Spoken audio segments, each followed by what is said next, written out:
ស្រ័យជាត្រើយអោក្រមុំបងអើយបានអីទៅរៀបការ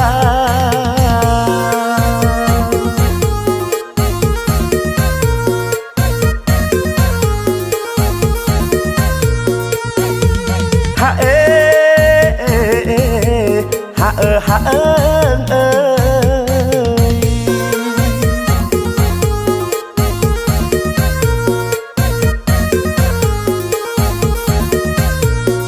បាត់ចិត្តណាស់ទោះយំក៏មិនចេញអោក្រមុំបងស្រឡាញ់អោយបងធ្វើយ៉ាងណាស្រែស្រើមិនកើតបានអីទៅរៀបការស្រែស្រើមិនកើតបានអីទៅរៀបការតែបងសូមសន្យាធ្វើអោយតោះអោយតែបាន